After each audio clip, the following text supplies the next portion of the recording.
And as I hung up the phone, it occurred to me he'd grown up just like me. My boy was just like me. And the cat's in the cradle and the silver spoon.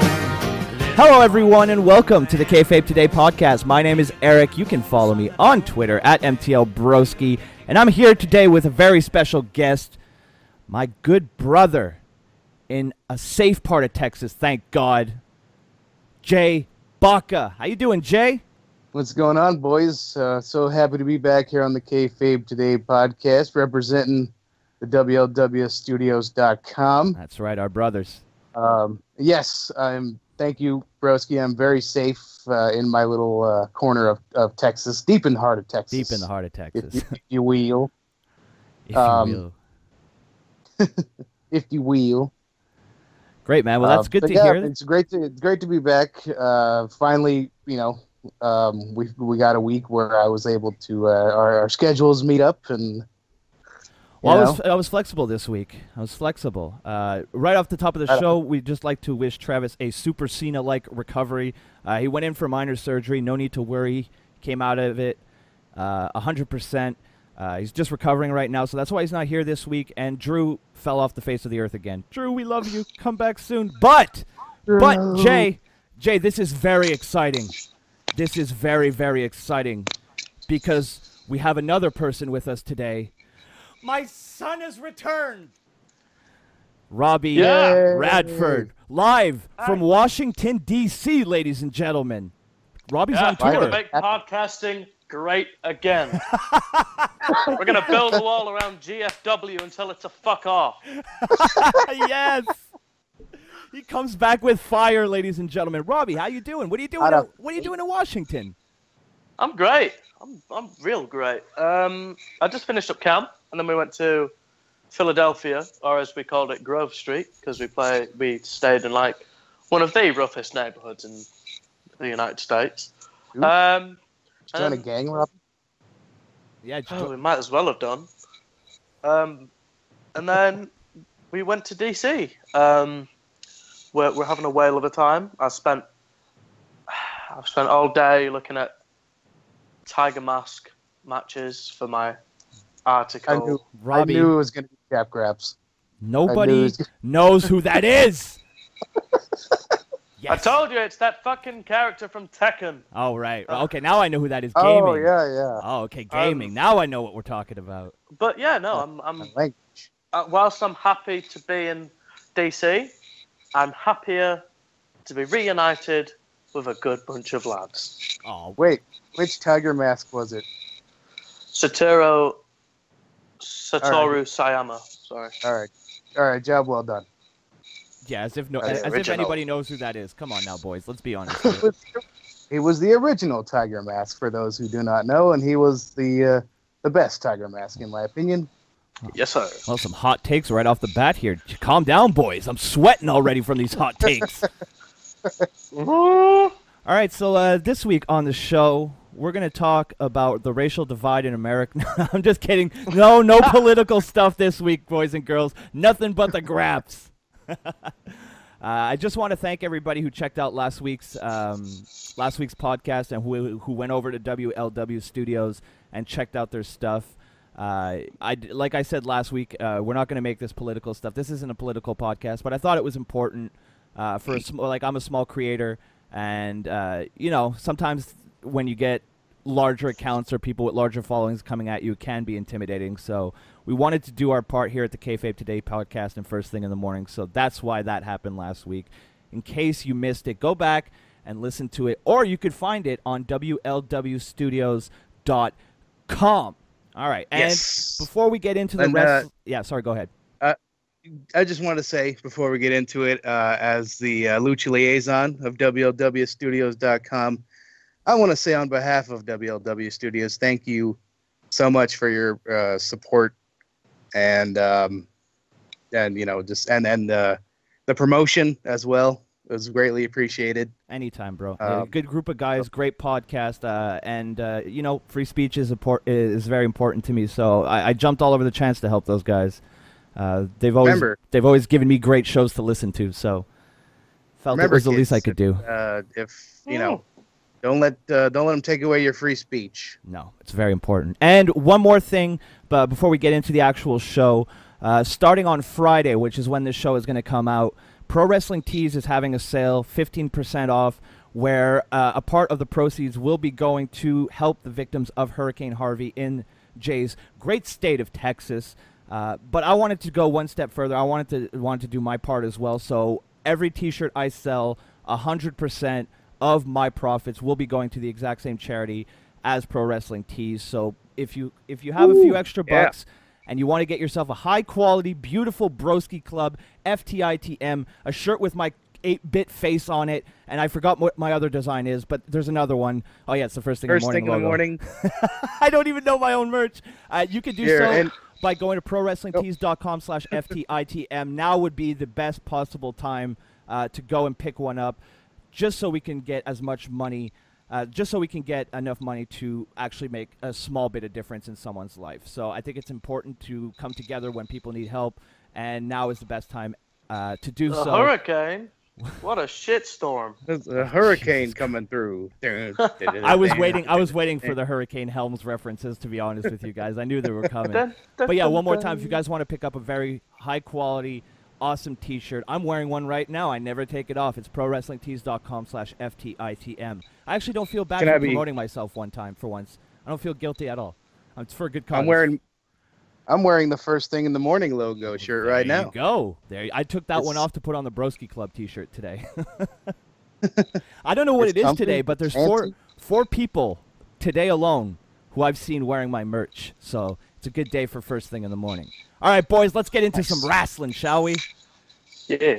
All right, yes, so the Mae Young Classic started this week. I heard that it wasn't particularly interesting, so I didn't watch it. But Drew, sorry, Drew, he must be thinking about me. Jay and Robbie did watch it, so boys, take it away. What do you guys think so far? Do you want to go first, Jay?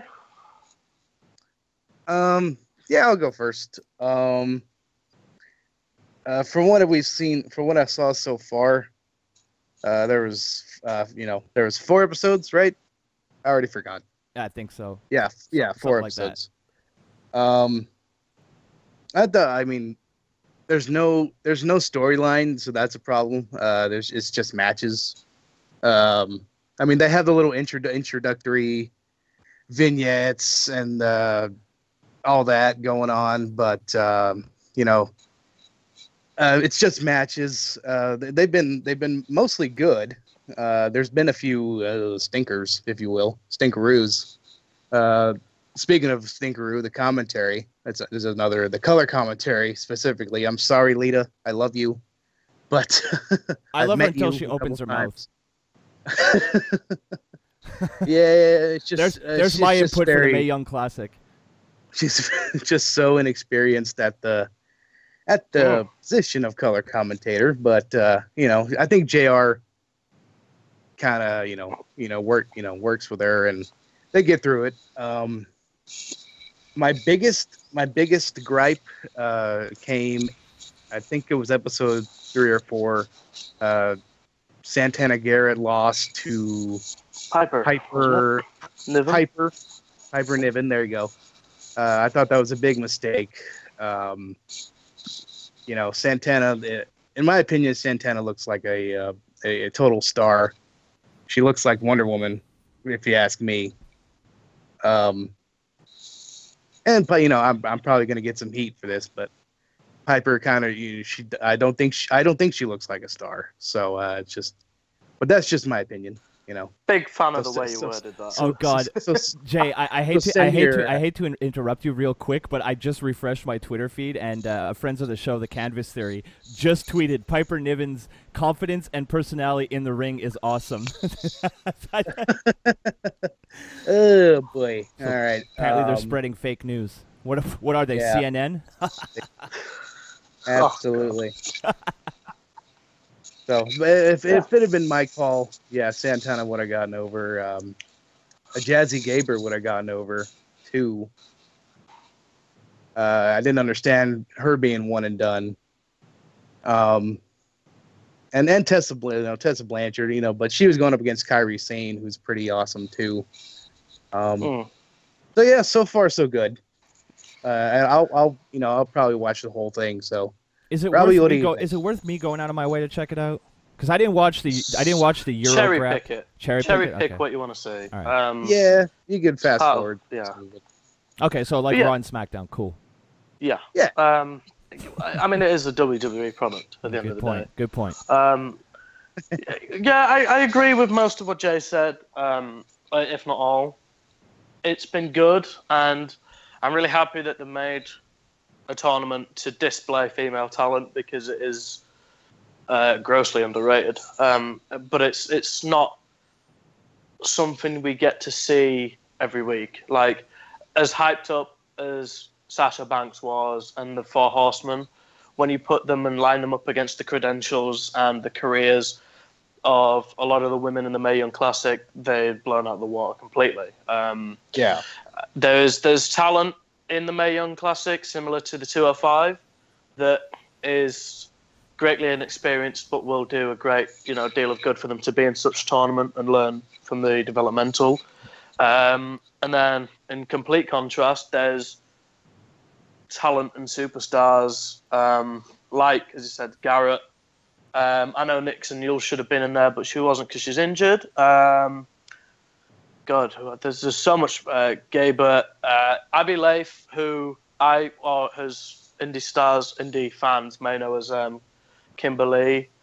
Who else was it? Kaylee Ray is probably one of the better superstars. Again, she went out in the first round, losing to Princessa. I don't even know how I'm going to say her name. I have heard it.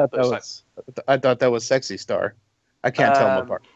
I did. I will say. We'll get I did to her. Look at her and I had to do it. Yeah, we will get to her. But I had to do a double take. I was like, is this like as somebody said this week, like a bootleg version? But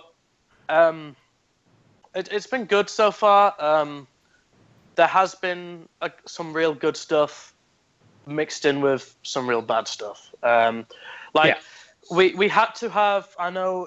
I was kind of pissed off that they matched them up, Blanchard and Kyrie, but I likened it to when Gargano and Ciampa were in the 205 Live, and they had to have like a great attraction match. That's fair. So I had no qualms about it when I realised that was what they were going with, but they have made some really odd booking decisions.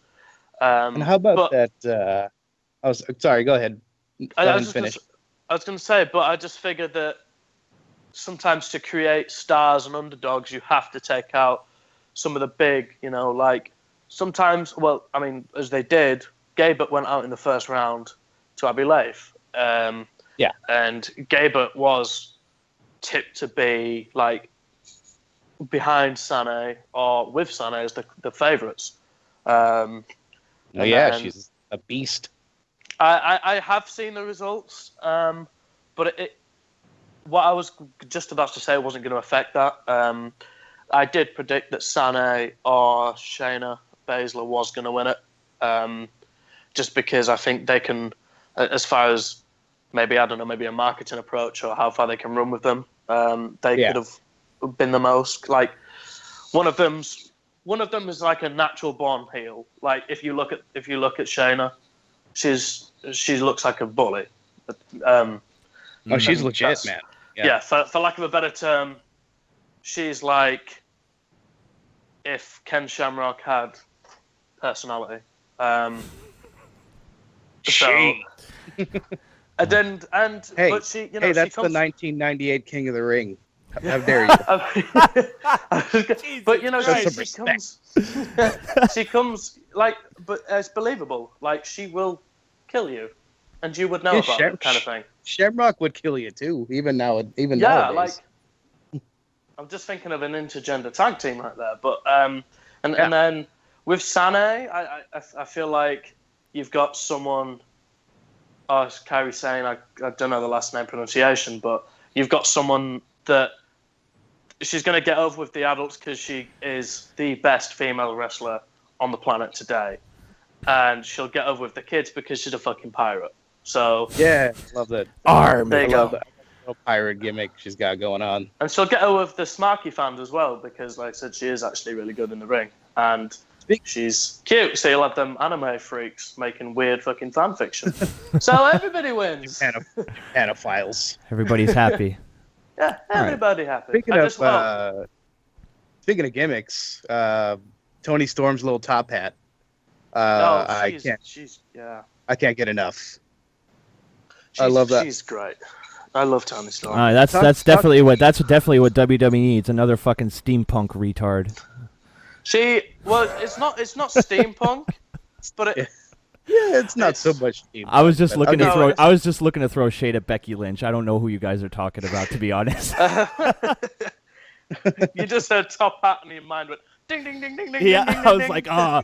Move in for the kill, Eric. Move in for the kill. I will say though that again, Tony Storm is another one that was at Stardom that is great. Seen her progress a lot. But yeah, no, I've got two things to add. I'll make them quick. They should really be looking to sign a lot of talent from this tournament to bolster the strength of both the NXT division, which is dead weight now that Asuka's gone. I mean, you've got Ember Moon and you have got Kay and Peyton, but they aren't. They're the Bellas favorites. Dude, they're the Bellas when the Bellas debuted. I watched NXT like the week after TakeOver and shit, and Peyton Royce is absolute fucking garbage. Garbage. Garbage. Her worked punches are worse than Shane McMahon. When they signed the influx of like Ruby Riott and Nikki Cross, I was kind of excited, but they have kind of gone south with a few of them. Ember Moon is there and thereabouts. I really thought she was going to go up to the roster after There's something about Ember Moon that just doesn't connect with me. Maybe I just haven't seen enough of her in ring, but or maybe you're a racist. No. Oh my god! You can't call me that. You're white. We're not allowed to use that word. It's impossible. We can't. Yeah. But I don't know. The only criticism I have, aside from maybe the complaint to the booking, is the woeful commentary.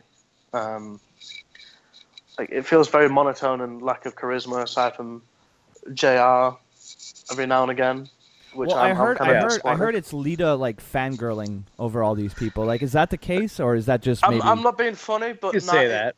It just feels evident that neither of them really know who they're watching. JR might, because he has worked on the indie circuits for a bit with New Japan. Well, New Japan's not an indie, but I mean, like, he's worked outside of the WWE on commentary. Whereas it feels like it is to me, pal. It just feels like Lita, like we said in the pre-show, has got like a list of facts, and she's just trying to like add them in where. Does it sound like she has a sheet of paper with the names of the wrestlers and then the activities they like, and while she's doing commentary, she's drawing lines to connect the dots? Yeah, like it's like she might as well say. And Jesse Gabert speaks German, and everyone's like, "Well fucking done, Leah. Well fucking done." She's strong. Yeah, she is blonde. Yeah, cheers, Leah. Didn't she say something, Robbie? Didn't she say something like when Tony Storm was coming out? She said, "Tony likes to party." End of sentence. That was it. It will have been something like that, but Broski and everyone that's not seen it, that's a clear example of how. It wouldn't surprise me if they really sacked them off, or sacked Lita off for the final, and maybe I don't know whether they. I know Alundra Blaze is backstage, but whether they want to bring her out or just bring somebody. Yeah. Yeah. All right. So, would you guys recommend people checking it out overall? Yeah. Oh yeah. Yeah, totally. Definitely. Does it live up? Because we know, like the CWC and then the Eurograps tournament, those were pretty much universally loved. Does this live up to those two? Not so far. No. But it could get there. We've only seen one round. Well, Robbie, since you haven't been on the show, I've caught more Tyler Bate and sorry, what, Jay? Hey, bros. Yeah. I do recommend the Mae Young Classic. If you're just for one chick in particular, and Robbie saw her, Rhea Ripley. she's become my new favorite. Really? Yeah. Wow. Well, see, I think she's from Australia, or I said months ago that if there was no Leva Bates in this Mae Young Classic, I wasn't gonna watch, and I stand by my girl. No Leva Bates, no Broski. Yeah, fair enough. Broski, the tournament is for women that can wrestle. Robbie, good. don't you? I'm gonna step away for a minute. I'm leaving too. I'm leaving this. I party. mean, Shows if it was a fancy dress competition, she might win. Robbie, she's a beautiful lady and she has a heart of gold. How dare you? Dare you? But if she has to get in and run the ropes, she's fucked. Wow, I hate you so much. I'm gonna go. I need some air. I need some air. I hope, like, on YouTube it just says intermission. I think I might have to. Moving right along. Fucking kid. My son, ladies and gentlemen. Look, we're gonna revoke Robbie's free speech. Yeah, exactly. Down with free speech. Robbie is being a rebellious son today. I'm gonna have to. How do you know that's not Leva Bates cosplaying as Kari Sane, cosplaying as a pirate? There you go. Wow, that's because next level cosplay. She had a match that was both one star. Robbie. I guess you know what? For all the shit I've given your gay Eurograps bullshit and your Jap grap bullshit, I guess I deserve that one. But why Leva? She's such a nice lady. Because she's responsible for having the worst wrestling match I've ever seen. Wrong. Insert Donald Trump meme here. Wrong. Wrong. You know what? I only live less than a mile. I'm gonna go grab him. Yeah, go see Daddy. Go shake his hand. Go shake his tiny hand. All right, so we'll get away from the obvious hate speech on Leva Bates here, and we're going to get away from Daddy Trump and all those good things. And we're going to move into something I think we can all agree on, the disgusting actions of Sexy Star this past weekend at AAA Mania 25, I believe it was, down in Mexico City. Robbie's been chomping at the bit to shoot, and I've had my piece on another podcast this week, so you know what? I'm going to throw it to you, Robbie. Go. Shoot. Okay. So, first things first, I hated this woman, or disliked this woman a long time before Triple Mania. This woman is from the get-go. Like, okay, so this is a woman who, and this is quite a loose retelling of what happened, but demasked and said she was going to go boxing instead. And I can't remember when that was, but it wasn't too long ago. But it's a while ago to the point where I've forgotten it. Sexy Star is never, ever going to be anything special in the ring. The mere fact that Lucha Underground ran with her as the first women's champion, especially after the Aztec warfare, really pissed me off. And they never, did it for a particular reason. Because it got people talking, but it lost viewers. So they dropped the ball with that one.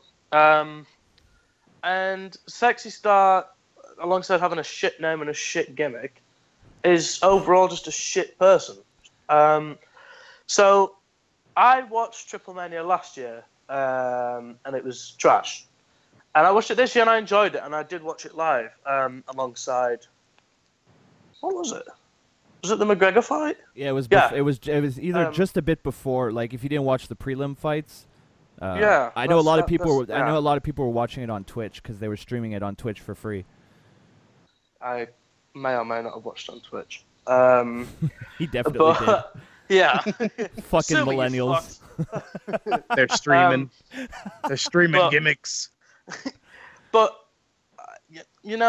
I immediately knew something was up because they did start to the match boiled down really early on, and Sexy Star somewhat has a reputation for just, it's a really obvious an obvious reputation, I should say, for just being careless and reckless in the ring.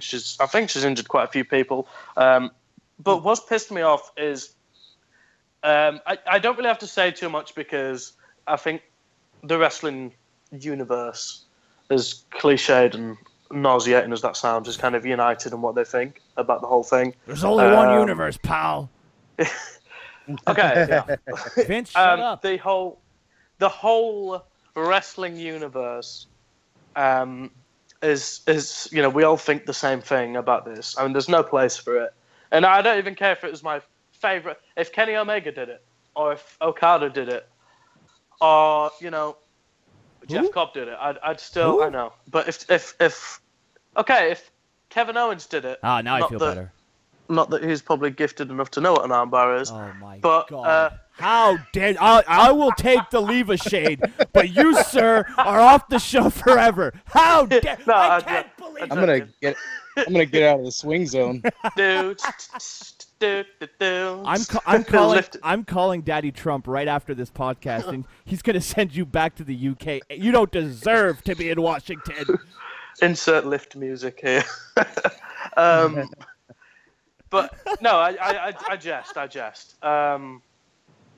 But even if it was my favorite wrestler, I'd be as quick to denounce them as I was as quick to denounce Sexy Star. Yeah, I think that's fair.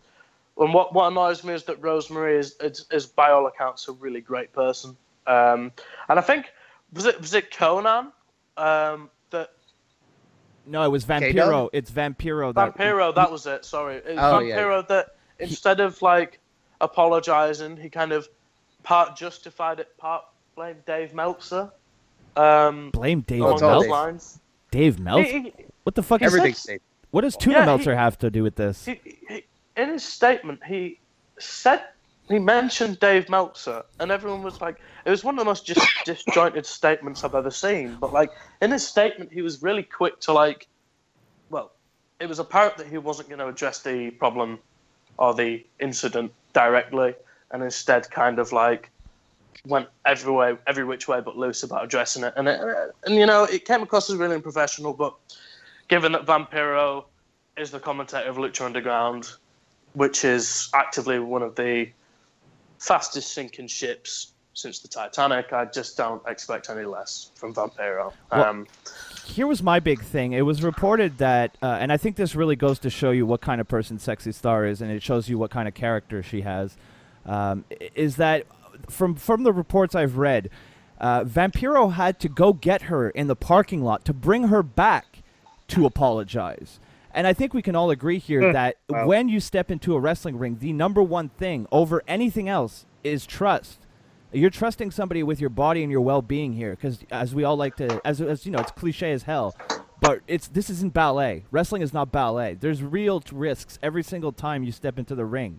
And if you got someone in there trying to actively hurt you, in my opinion, that's a garbage human being and doesn't deserve to she doesn't deserve the honor of stepping into a ring and performing for people. She should be banned from everywhere. And it was really refreshing to see guys like Cody Rhodes and Ricochet, and even though I don't particularly like him anymore, the Road Dogg, calling her out and standing by Rosemary, because what was she thinking? Because there was some issues backstage, but it was between Sexy Star and another one of the competitors. Her name is the person she had beef with her is escaping me right now. It's Lady something, I think. They started shooting in the ring, and then Sexy Star turned around and took it out on Rosemary. And I don't know if you guys, Robbie, you watch it live. Jay, did you see it? The whole event? No. Well, no, I just saw just the Sexy Star. Yeah, I saw the video. You can actually see the ref trying to get her off, and then she gets pulling her off, and then she reapplies the hold. Yeah. So I mean. Oh yeah. And you don't even apologize. It was blatant. Come on. It's just one thing I don't understand is that in the statements following the incident is that not once has Sexy Star really come out and apologized. I believe she released a statement today, which I was reading through, and again got me angry, was that she again just refused to apologize for it or have showed any sign of remorse for it. She just kind of, I believe, went on a tangent saying things like, "Oh well, if I quit now, I'll never be the same." And I was just reading it, thinking, "What the fuck are you on about?" What? Yeah. Would you guys? Would you guys wrestle her? Hell yeah! Why not? Shoot. No, I mean if you guys were female guys, come on, come on. I mean, Jay, what kind of hell yeah was that? Was that she's fit? You know what kind of hell yeah that was, brother. I mean, No, I don't like muscly ladies. They're like, it's like having sex with a small man. I feel like unless I knew that I was able to perhaps fend off a shoot, yeah. But if I was not, then no. Like, if I was Shayna Baszler, you know, she can handle herself. I feel like the attitude would be, you know what, if you want to go shoot, go to the UFC, kind of thing, and just put her in a match against a fucking a female mixed martial artist, because that's quite clearly what she's going for with a shoot armbar that has caused both, what was it, tricep lateral and bicep damage. Well, I heard it was. You know, that's I heard it was like she dislocated the elbow, and at first they thought it was really bad, but now it seems that it wasn't as bad as they thought, which thank God. But she's still gonna. Rosemary's still gonna be missing some time. I thought she pulled it out of the socket. Yeah, she did. Like straight up dislocated her elbow. Damn. Yeah. Ugh, that's nasty. And I mean, I have weak ass ankles, and sometimes they dislocate on their own, and that shit fucking hurts, man. So I can only imagine, like, after someone's like tugging on it. Yeah. Ugh. But yeah, what do you think, Jay? Well, I got to be honest here, boys. I mean, I was pretty much unaware of Sexy Star's shitty attitude and all that up until this incident. I mean, I don't follow AAA. I mean, I'll watch a YouTube clip here and there. I love the clowns. Big fan. I hate clowns. Yeah. The murder clown, psycho clown, and the other one, and the mini clown. That's the best. Oh one. No, not a mini clown. But yeah, I don't follow Triple. So I didn't really know. I was a big fan of hers on Lucha Underground. I saw her once at Wrestle Circus. She didn't have the mask. I thought she was pretty hot, pretty sexy, you know. But now this happened, and I'm just like, I've soured on her, you know. Yeah. I can't look at her the same anymore. Oh, see, that's man. Did you hear the hurt in his voice? That's the worst thing out of this whole situation. Hearing poor genuine. Jay's heart genuine. Breaking on the air. God damn, you monster, sexy star. You sexy monster. No, but I think we can all agree, like, there's no place for that kind of thing in professional wrestling. No, yeah, that was. I mean, that is pretty despicable. That's a no-no. Yeah, if this were the old days, they would have, taught her a lesson. God, could you imagine? She would have been stretched like Gumby. They would have sent her right to the dungeon. Yeah. Oh God, I wish Travis was here. He does a fantastic Stu Hart. It's amazing. Hey, sexy star, you want to come to my dungeon? That's how all Canadians sound, like they've taken too much Valium. All right, so that pretty much. Oh well, I guess you guys want to quickly talk. I mean, it's not wrestling, but I mean the whole world was talking about it. Did you guys get a chance to catch the Mayweather McGregor circus? Yep. I've followed it on Twitter. I didn't watch. I didn't. Well, the pay-per-view. Travis and I were recording the Kayfabe Today podcast while they were fighting last week, and then once the show ended, I went on Twitter and I caught the last sequence. That's all I really needed to see. Yeah, I think we talked a bit before. Yeah, we talked a bit about the show. We talked about it a bit before the show. I think we were pretty much all agree that the questionable stoppage of that fight. Very, very questionable. Yeah. Very shady. He didn't even go down. Yeah, he kind of looked. Yeah. He looked winded, and on the last couple punches, he did look dazed. But it's McGregor. He can recover, and I think he would have recovered. Yeah, this guy's been punched quite a few times. He can handle himself. So yeah, it was very. It seemed like funny business. Like it had to stop at the 10th round, or else someone's family was gonna get murked. Exactly. Do you guys think we'll ever see McGregor back in a boxing ring, or was this a one? I know Dana White said that this was kind of a one-time deal and that he's a UFC fighter, but do you think Conor wants to go back? I don't think he needs to go back. He doesn't. I don't think he particularly wants to go back. I think he was just going for one point. I mean, so that was just a beat. I don't like. It's all about that $100 million check, yo. That'll help. That'll help cushion the blow of the loss.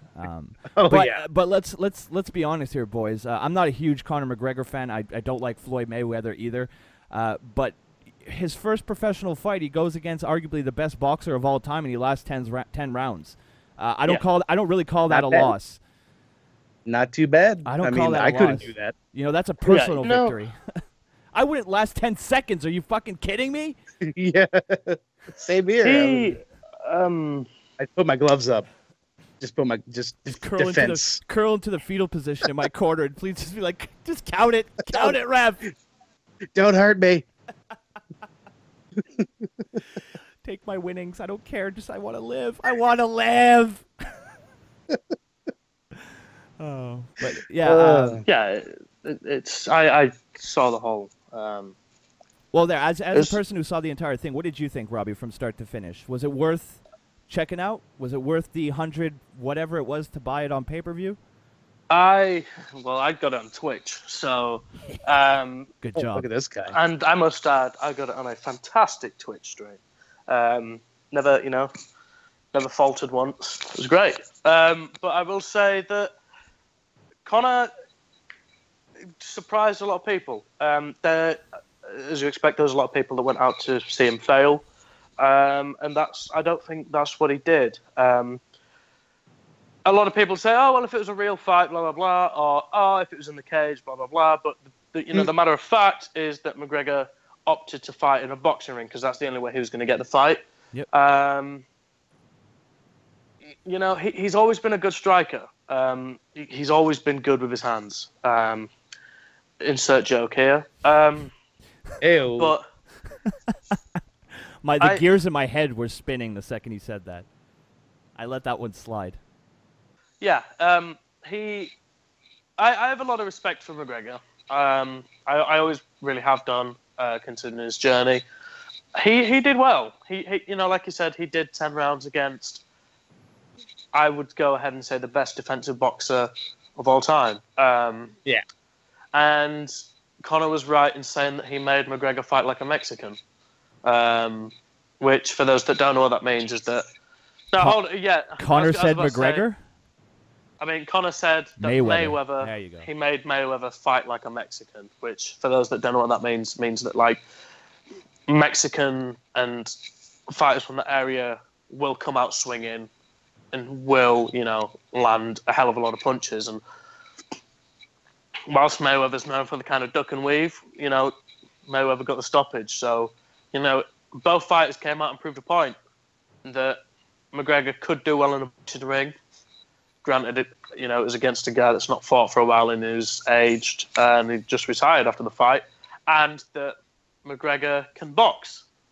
And he landed the second most punches that anybody's ever landed against. Yeah, that's Mayweather. That's right there. That's incredible because, like you said, Robbie, he is the best defensive boxer in the history of boxing, and to be able to be the person who lands the second most punches on a guy in your first fucking professional fight, I'd say he did well. So I saw a lot of people on social media. Get this, boys! A lot of people on social media were talking shit on McGregor. But I think that's terribly misguided. They're not looking at the big picture there. Floyd Mayweather won, but he won in his ring under his terms in a discipline he's been. What is going on over there? Yeah. Sorry, my good bunch of lads have just come back from smashing up Washington. Hello, lads. Oh, yeah. Hello. Yeah, no. I Didn't they see the red button? We're recording. We're on the air. Yeah. You need an on-the-air You need an on-the-air light. Yeah, we do. But I will say that I feel that we are right in the sense that McGregor was excellent in his bout. Yeah, absolutely. But he did his best. He did his best. He did as best he could, but he was never going to win.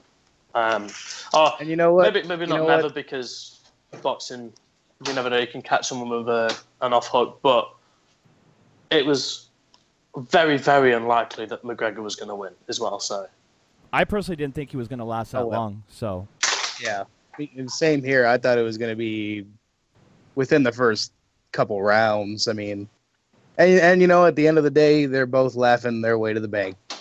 Oh yeah, exactly. I mean, you could see right after the fight was over that all the animosity, that was all just the work. They're the best pro wrestling. Conor McGregor is the best pro wrestler, like in terms of like cutting promos and shit. He's better than anybody in WWE. You know, so I mean, they built it up like a pro wrestling, you know, a pro wrestling match.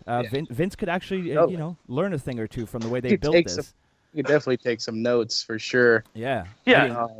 It does sort of transpire that McGregor is one of the best promos in the history of any sort of combat sport whatsoever. The guy could sell you the guy could sell snow to an Eskimo. Yep. And he just so happened to sell X amount of box office tickets to millions. So who cares? He might have got a TKO stoppage that was perhaps debatable, but he also made millions. Yeah, exactly. So, and like the and I mean, like, it's just the only losers here in this whole situation are the fools who paid $100 plus to watch it on pay-per-view. Yeah. Suckers. Yeah, exactly. Always and forever will be the host. So yeah, that pretty much covers it. We won't go too much longer on this because it's you know, boxing, and we only like predetermined sports here on the Kayfabe Today podcast. Or let's be honest, that was probably predetermined. Take that, boxing world. You never know. Before we move on, I put this question right after the fight, and I'd be interested to hear your guys' take on this. Is this the last time for the foreseeable future that boxing is going to be relevant? Yes. Ouch. Without a doubt, yes. 75%. It's very... I got about 250 replies, and 75% around, or if not more, said yes. And I tend to agree with them. It's ironic that we're wrestling fans saying this. I know. Don't worry. The irony's not lost on me. Yeah, but boxing would have to be in the limelight like this. It's going to be a long time before anything happens. This was like a perfect meeting of two huge names in their worlds colliding at once. But it did good business. So, I mean, it at least showed that the potential is there to get the world excited about boxing. You just kind of need... you need the right guys in the right place. Power. Yeah, and they had a ton of it, right? Yeah. I can't name one. Can you guys name one boxer today? Floyd Mayweather. Besides, Floyd Mayweather. Conor McGregor. I can name a bunch of retired boxers, but not anybody. Triple G. Just name Triple G. Just say Triple G. Triple G. There you go. There you go. Is that Triple H? He's like Jesus Christ, Jay. He's like a Kazakhstani version of Ivan Drago. Huh. Okay. Interesting. No idea. Do the Klitschko brothers still fight? I don't even know who that is. No. Okay. See? Yeah. What's Mike Tyson doing these days? Well, it's interesting. The last time I watched a boxing match live, Mike Tyson tried to bite Evander Holyfield's ear off. That was the last time I saw a boxing match live. So I was 20 years. Yeah, I was probably 10, 11 years old at the time. So it's a very long time ago. Very, very long time ago. Tyson was on Talk Is Jericho recently. Anybody hear that? Oh no, I didn't. Who? Mike Tyson? Didn't know. No, I didn't hear that. Yeah, he was on there. How was that? It wasn't very it was okay. He wasn't very talkative. Like, he gave short, sweet answers, you know. But Jericho did his best, you know. So it was all right. All right. Well, fair enough then. So that kind of wraps up the little bit of news we had here at the beginning of the show. We're going to play you a little bit of advertisement here, and we'll be back on the other side with our Raw analysis, review, and, smart-ass comments, because that's what we do here. If you're not tuned in to the Shining Wizards, listen to what some of our fans have to say about the show. Oh my God, I just love the Shining Wizards. It's 4 fucking virgin marks complaining about a fucking fake fighting show. Keep going, boys. The Stallion fucking loves you. Tune in live every Tuesday night, 7 p.m. East, rantemradio.com. It's the Shining Wizards, where it's wrestling talk and talk about wrestling. And we are back. I'm here. And better than ever. Oh, God. Oh, okay. Well, welcome to Karaoke Cast. I'm still. I'll karaoke some wrestling themes, bro. Still pulling for that episode. I'm not gonna rest until we get that episode of It's Just Karaoke. Oh, we'll get it. It's coming soon, right here on First Thing in the Morning. Fucking better do. All right. Hey, calm down. Calm down. I smell so much money in that episode. Oh, I can. We're leaving money on the table by not having done it already. To be perfectly honest, dude. with you. If we're singing wrestling themes, that's gonna be the most likes, the most shares, the most comments. Oh, Jay, you know how much I love those likes. If you're listening to this right now, I want you to absolutely smash that like. Oh, bend it over, face down, ass up, smash that like button. Finish wherever you want. Well, and on that note, let's get right into our Monday Night Raw review / analysis with your official results. Go ahead. Speaking of being bent over and no, smashed. Raw was decent. No, Raw was decent this week. I didn't mind it that much. I didn't even watch it. I didn't even watch it. I'm kidding. Jay Baca, hashtag wet blanket here on the show today. It's kind of my thing. Yeah, it is. It's your gimmick, brother. That's going to be my shirt, my T-shirt, the wet blanket. You're the Eeyore of our podcast. All right. Hey guys, here comes your official. Did you watch WWE this week? God, shut up! I'm getting to the results. All right, here are your official results. If Jay can keep quiet for 5 minutes. The IC title #1 contenders Battle Royal. Jeff Hardy won it all at 16 minutes and 20 seconds. Then you had the cancer of the WWE, Enzo Amore defeating Noam Dar in 3 minutes and 3 seconds. Cesaro defeated Seth Rollins at 10 minutes and 22 seconds via pinfall. Dean Ambrose versus Sheamus went to a pinfall victory for... who was it? Sheamus at 11 minutes and 4 seconds. Then we had Emma, who defeated Mickie James in 1:44 via pinfall. #Women's Revolution. And John Cena and Roman Reigns defeated Anderson and Gallows at 6 minutes and 10 seconds via pinfall. And then our main event, the flip-flop title of Alexa Bliss, who defeated champion Sasha Banks at 14 minutes and 3 seconds via pinfall. We'll get to that and how pathetic that poor title scene is. All right, so the show kicked off with The Miz in the ring, and he's flanked by the Miztourage. But before he can even get a single word out, Kurt Angle arrives and interrupts him, and he says that the IC title will be on the line at No Mercy, and then he makes a #1 contenders battle royal. The winner gets a title shot next week on Monday Night Raw. So we had a battle royal. I always hate talking about battle royals because what do you really want to say? You know, like they're all kind of same. I mean, I thought it was cool. Lazy booking. Lazy booking, yes, but I thought it was cool that it was a very short promo and they went right into a match, even if that match was a battle royal. You know, Jeff Hardy won it, which is good because it looked for a while like Jason Jordan might pick up the win, and I do not want at all.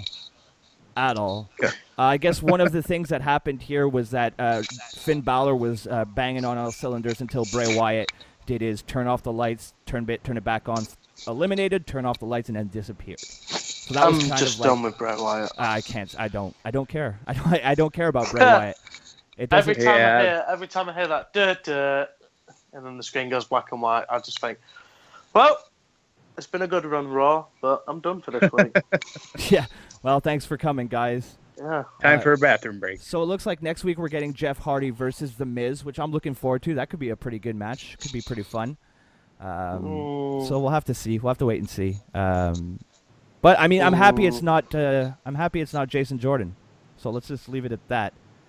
What are they doing with that kid? Burying him?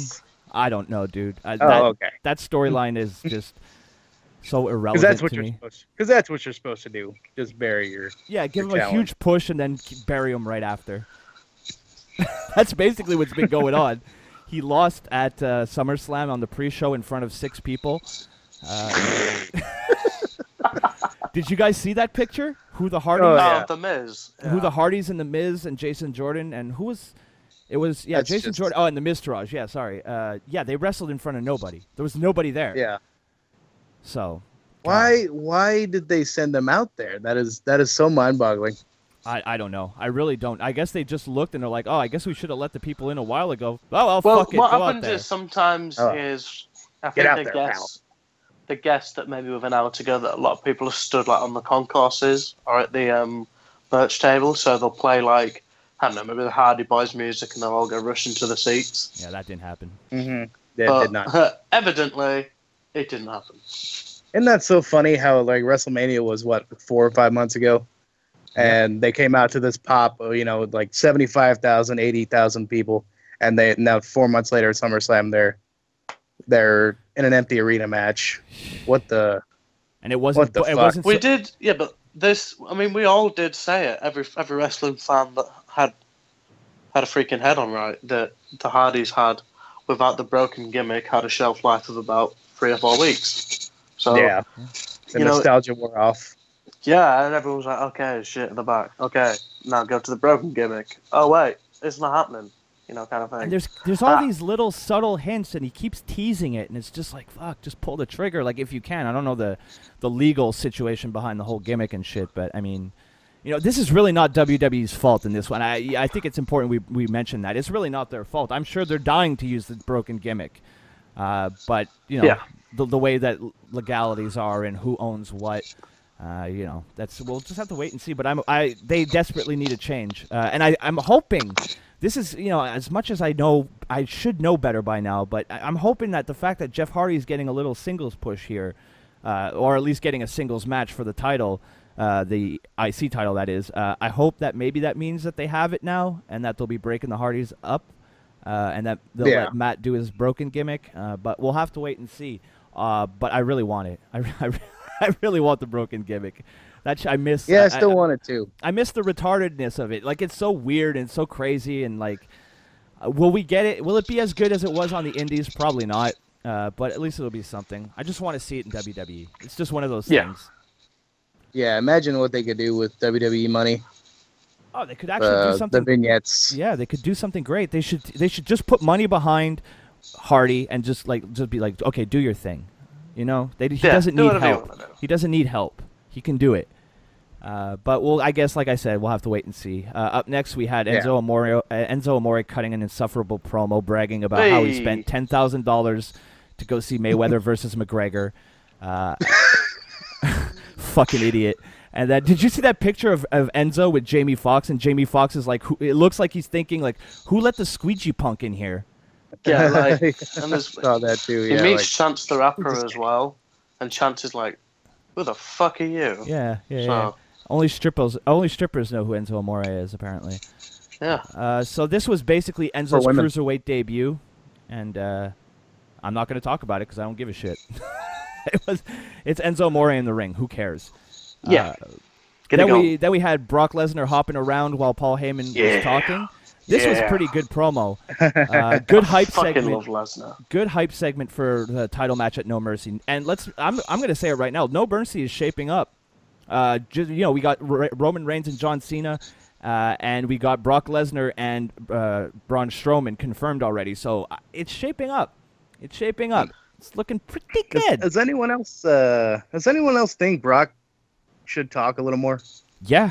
A little bit. Very short sentences. But he, in this case, he did. And he's just said, Suplex City, bitch. Which is one of the 3 bitch drops of the night. That's pretty effective, yeah. They said bitch 3 times on Monday Night Raw. The Attitude Era is back, boys! Yes! Sorry. Finally! Sorry, I got a little overexcited there. My childhood is back. Let the nostalgia just wash over you, Jay. But no, all they're missing is Vince Russo. Oh God, hand to God, bro. Ratings, bro. God, yeah, okay. All about on ratings. a poll, bro. Yeah, well, we had this discussion on Twitter. We're not going to bring that back here.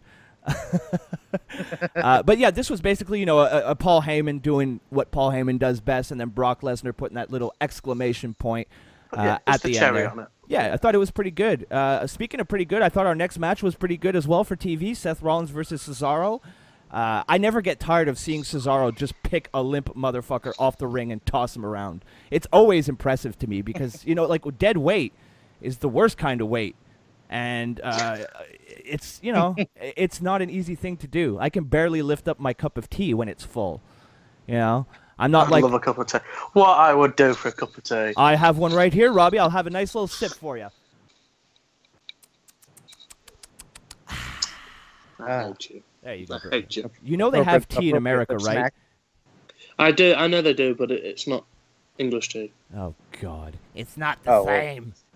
It's Get not. the fuck out of us. Look at this fucking tea snob. Welcome to Tea Cast. Your number one source for all things tea. Welcome to Tea Snobs. Oh, yeah. Do you drink it with your pinky out, Robbie? Yep, and a top hat. Perfect. God. That's Hey, a- Robbie, what and- do you think about the us Southerners who drink it with ice? Oh, Freaks. Yeah, freaks of nature. You freaks. it's delicious. I will say, though, that this summer was the summer that I enjoyed drinking coffee 24/7. Coffee, eh? Not a big yeah. coffee guy. What are you, Canadian, Jay? Well, the, a tad bit. I'm the one that says A on this podcast. Hey. You rub off on me. Yes. I tend to do that And- to a lot of my co-hosts. And I've seen all the Trailer Park Boys. There you go. That's a good man right there. You know what else was a good thing to watch, Jay? This Seth Rollins and Cesaro match. Who? Pretty good. Oh, stop it, Robbie. Stop it. I don't know, 5-star workers. God. Then I guess you never watch a Kenny Omega match then. No, because he wrestles 6-star matches. Right as that came out of my mouth, I'm like, Knock- you fucking idiot! You just set him up. I gotta admit, he knocked it out of the park. I threw him a 12-foot arc of a fucking slow pitch. For fuck's sake, he better knock it out of the park. I don't know, but I thought this was a pretty good back and forth match with Cesaro picking up the win and not using any finishers. I thought that was pretty interesting too. It's kind of convoluted how every wrestling match ends with the finisher, or well, not anymore. Ends after the 4th or 5th finisher. This match didn't have one, and that's something that I picked up right off the bat. I thought that was really interesting, and I like it. I like the fact that they kind of just ended the match and you weren't expecting it. So, as much as I complain about the match quality, I think Cesaro has been putting out some of the best matches recently, and I love the tag team of him and Cesaro together, of Cesaro and Sheamus together, I should say. And as much as I don't like Dean Ambrose and Seth Rollins together, I feel like this feud between these four guys has been at least somewhat compelling, which is more than you can say for most of Monday Night Raw. So I've been enjoying this feud, and I don't really mind that it seems to be like it's going to continue for a little while here, maybe going into No Mercy. But after the Cesaro pinfall on Seth Rollins, this led to a Dean Ambrose and Sheamus match, because we're going to get everybody involved. Lazy booking. Yeah, I guess so, but whatever. You got to fuck my goddamn... My computer's having a rough go about it. My notes are done frozen, boys. I don't know what I'm going to do here. But yeah, this match was pretty good. Monday Night Raw killed my fucking internet internet Even explorer. your computer doesn't like that booking. My computer's like, shut this review down. It's terrible. There we go. It just came back. All right. So as far as the Dean Ambrose and Sheamus match goes, one thing that I really didn't like is that because Cesaro won the first match, of course, Dean Ambrose had to go and win this match. I would have liked it if both Sheamus and Cesaro had won, and proved that they're, I feel like if Sheamus and Cesaro would have both won this match, they could have ran with this storyline of you guys just got lucky, it was a fluke, and they could have actually had a little bit of an extra layer to this entire feud. But no, fuck, what the fuck do I know? It was 50-50 booking because that's going so well. Yeah. Everybody loves that. That's how you get them over. Yeah. That's how you get them over, brother. The art of getting nobody over. Win-loss, win-loss, win-loss. Yeah, that's the perfect way to get people over. That's what I always say. I'm a genius. I'm a genius, pal. Robbie, did you check out this match? Did you see it? No. No? Okay, great. I'm on the fucking show with two people who didn't watch the goddamn product this week. Awesome! No, I watched it, but I watched like everything that like I kind of wanted to watch, which is quite a lot of the show, but not Seth Rollins' match. Okay, well, that's fair. That's fair. I don't blame you. What do you guys think of the Burn It Down in his theme now? I love it. Yeah? As someone that loves metal, I will enjoy it and take part in it every single time. All right, fair enough. Fair enough. I don't get it. Well, it's very simple. The video game. That's why it's there. It seems pointless. It's the video game. To me. That's why it's there. Yeah. No, I know, but it just doesn't need to be there. I'm a big fan. It doesn't really add anything to the entrance, you know. No, I like that little bit of silence before everything, kind of. Yeah, but what do you know? So yeah, this was a 50-50 build to a rematch. So no, it's no glorious Bobby Roode. No, that's definitely true. No. That's definitely true. Glorious. Up next, we have Emma, who's backstage. Emma's gimmick, who is a 12-year-old girl who's way too into social media. That's her gimmick now. She gets into this dumb little argument with Mickie James backstage, and Mickie says that if she wins their match tonight, that she'll tweet out some fucking bullshit. My God, we're having wrestling matches because of Twitter. I love Twitter more than probably anybody should, but even I was like, Jesus fucking Christ, this is cringy. And you know what? I didn't think it could get any cringier until Emma beat Mickie James, and then for some reason just started going, yep, I started the women's revolution, yep. She was like that dude on, what's that show? Oh, you know when they vote on like people's old garbage that they don't like, that they leave because they got sent to jail or something? What the fuck is that? Storage Wars. Yeah, that's it. That guy that's always like, yep. That's what it reminded me of. Oh, yeah. She just kept saying, I started the women's revolution. I started and I was like, okay, Emma, I used to like you. This little bit at the end of the match here just completely turned me off from her. I was like, what are you just shut the fuck up, Emma. Who cares? I get very upset very easily. Yeah, no, I probably, I'm getting much more worked. Actually, I'm definitely getting much more worked up than I should. Yeah, fair enough. But here's something that was worth getting worked up about. It was a Cena and Reigns meeting in the ring where John Cena pulled a Stephanie McMahon and completely emasculated Roman Reigns to the point where I called it this segment. I brought back Raw Reactions this week. If you haven't, go check it out. And I called this the castration of the big dog, and I felt that was pretty appropriate. I loved it. Yeah. Oh, yeah.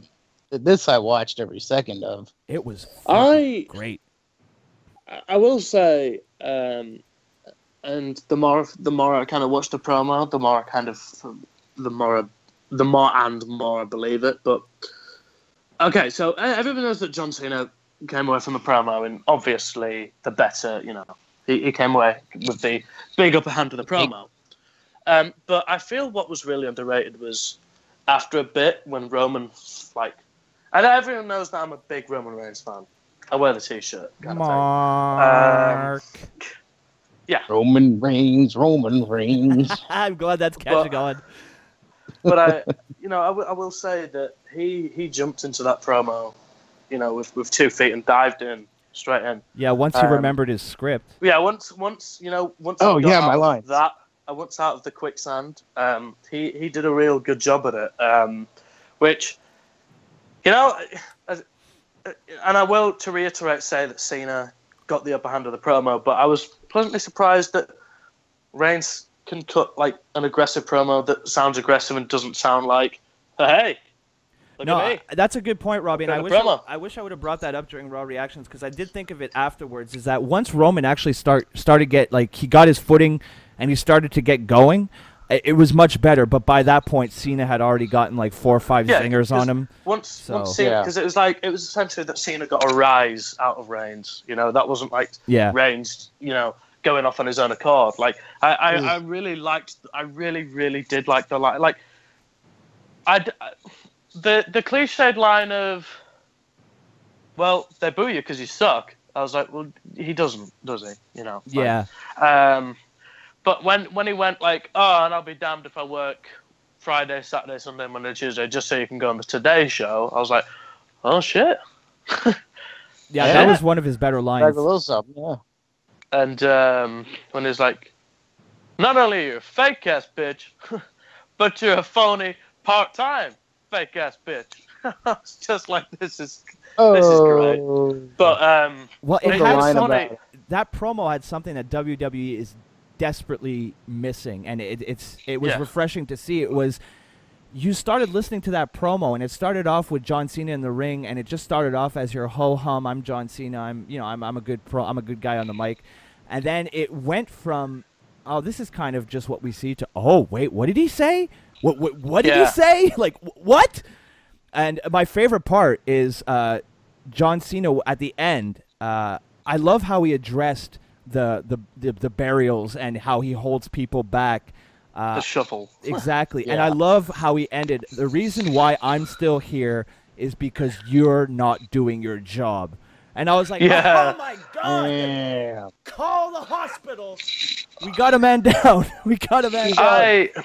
I do. Dead. Yeah. I do kind of wish that insiders wouldn't have come out and said that it was scripted.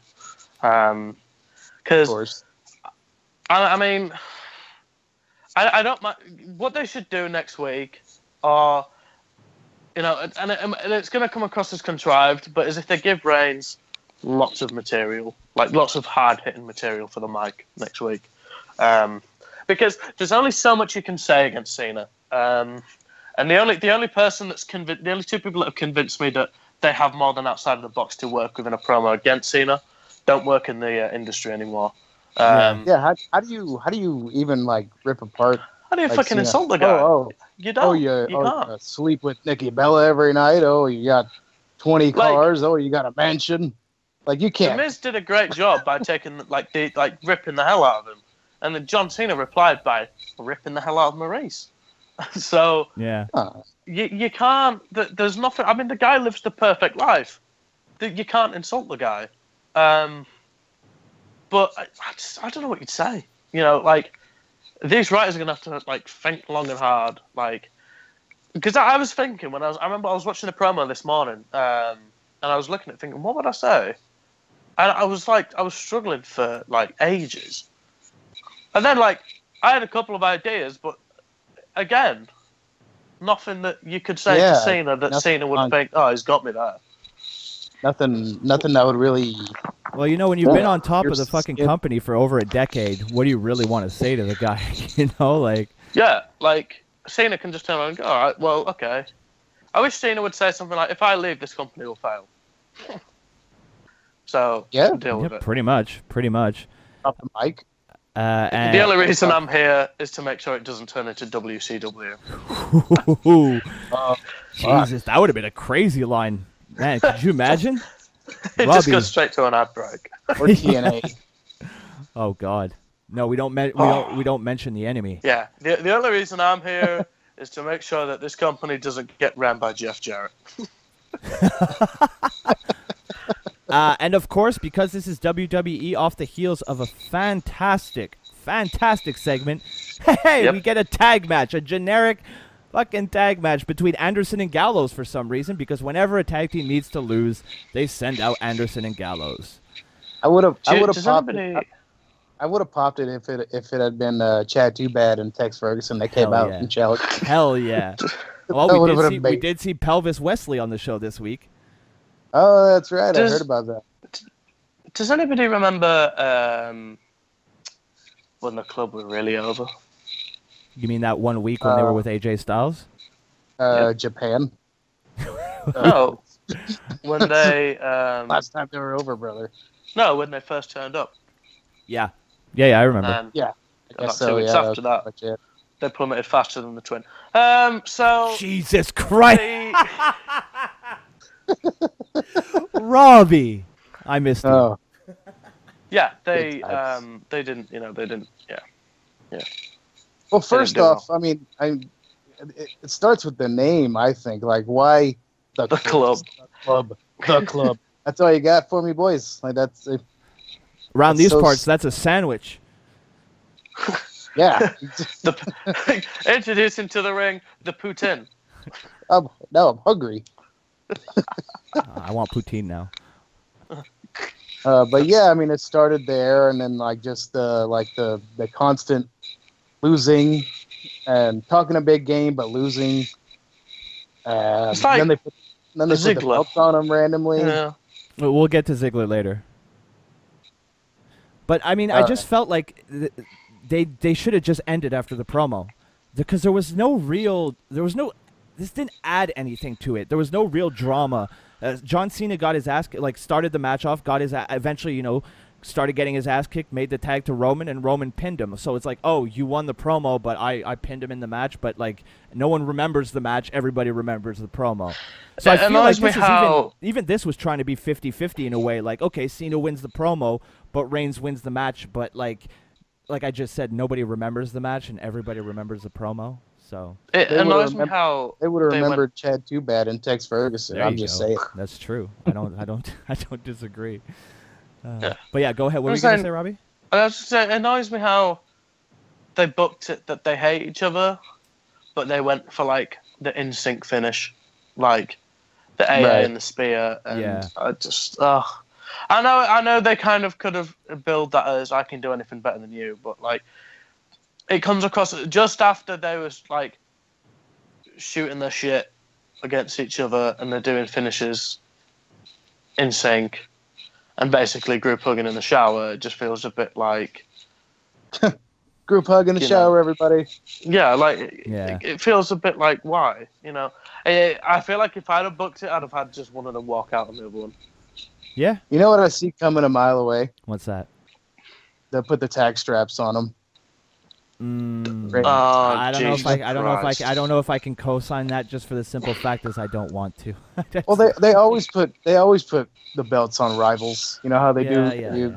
Oh, they just did that with Rollins and Ambrose. Champs. My only hope. You know what I can see? What can you see, Robbie? What do you see in your crystal ball? Right, Rangers going for the spear. Cena's down. Gong. Really? Really? Undertaker comes down in his wheelchair or what? Yep. Oh, and I even love the Undertaker shade that Cena dropped. Yeah. Yeah, that was my favorite line. It was good, but at the same time, I just felt it was really unwarranted. It's well, true. not really, because he was responding to something that Reigns said. So to me, it was more like he actually he cut a promo old school style where you actually listen to what the person is saying as opposed to try to remember your lines. Yeah, but I guess it feels like that it comes across that Cena wouldn't have said that had he retired him. Maybe. The way I see it is that Taker's an old school guy, and he probably got a pop. He probably popped for that. Probably thought it was cool. Oh, he did, because he's invested in the biz, Yeah, and he's an old school dude, Yeah. But I just think that was a great line, but at the same time, that for a fact that Cena wanted that match. Oh yeah, probably. Cena should have had that match. Let's be honest. Yeah. But what can you do? And we mentioned Pelvis Wesley earlier. This is where we're going to talk about it. Elias came out, played his fucking guitar again, and then Jerry Lawler got all offended and was like, "Hey, how dare you talk about my hometown like that? I got somebody who's going to kick your ass, son." And then Heath Slater came out as Pelvis Wesley from Southpaw Regional Wrestling. He, did a little Elvis dance in the ring and then got his ass kicked by Elias. A complete waste of time. But it was good to see Pelvis finally get the call up. Good old Pelvis. Good old Pelvis. God, Southpaw is so good. I wish we watched Southpaw. I've not seen the second one yet. Dude, the second run. Dude, watch it right after this. It's fantastic. Is it as good as the first? In some ways, it's better. Yeah. It's really, really good. I remember when because I knew it was coming out when it was, and I was just like, okay, I set an alarm, I watched it, and then I went back to bed.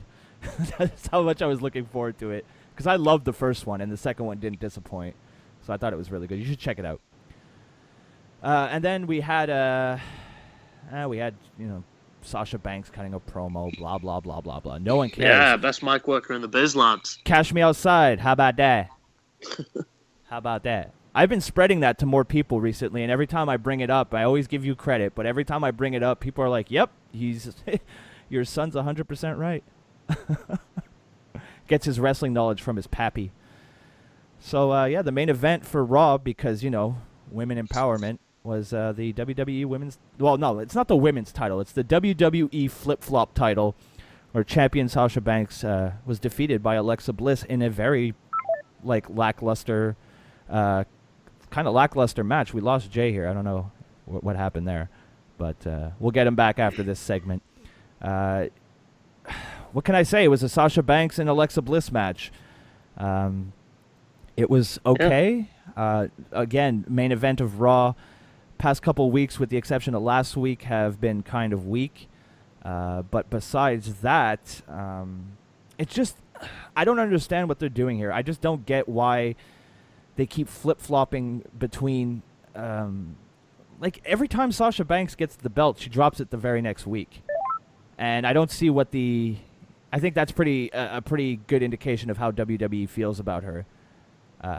There's not much confidence in Sasha Banks, I'm assuming, because why would you keep putting the title on her? Just for the sake of putting it on her, just so you can have a title change on Raw, which that's... I don't know, Yeah, go ahead. I can't explain that. I can't explain it. Yeah, it didn't make a whole lot of sense. So basically, after the match, though, this was interesting, and I really liked this. I felt it saved the main event. Nia Jax arrives, and they start celebrating in the ring. She takes out Sasha Banks in the corner, and then she raises Bliss on her shoulders, only to drop her back down to the mat, picking up the Women's Championship. So it looks like we're going to get a Nia Jax versus Alexa Bliss match, and I hope that Nia finally gets the title, because I think that's going to be pretty great. I'm a big fan of Nia Jax. I like her in the ring.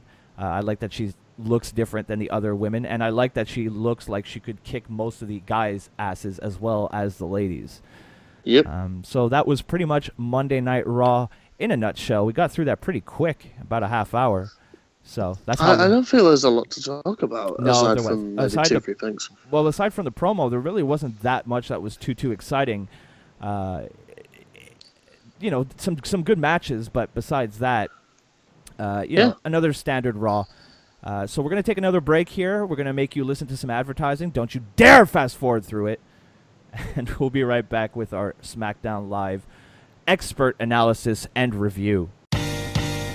This is Marking Out. Hello, it's Brandon. And Dave. And we do a weekly pro wrestling podcast called Marking Out. And you can check us out on iTunes, Stitcher Radio, Google Play, and markingout.com. You guys are awesome.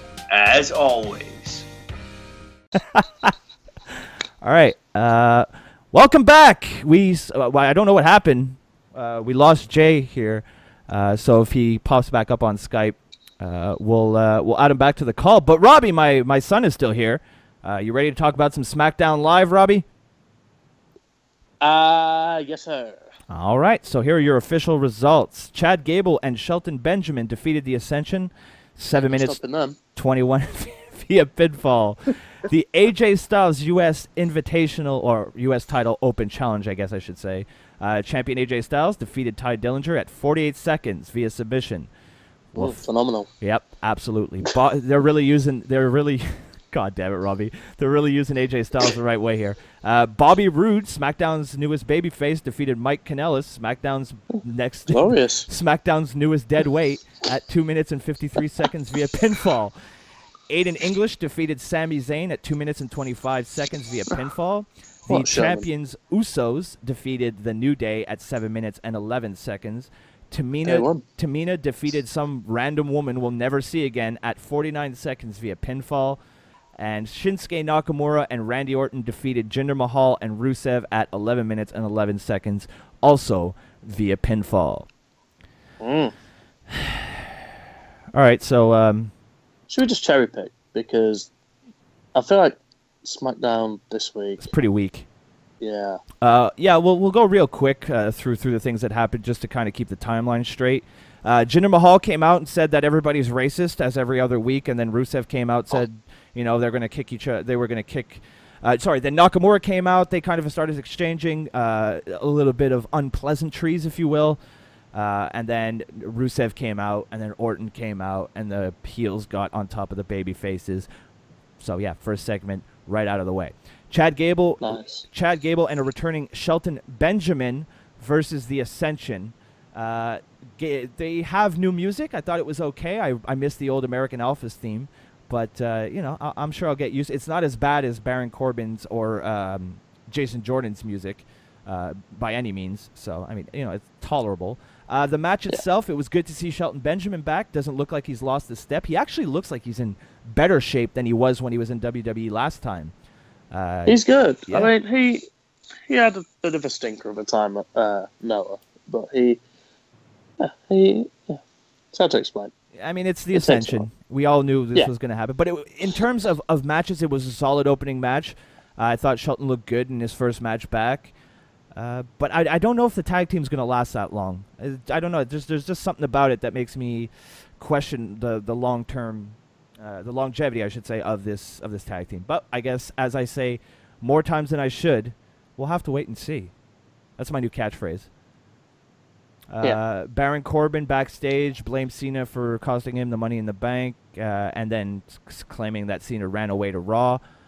He then lets us know that he plans on challenging AJ Styles for the U.S. title tonight on Raw.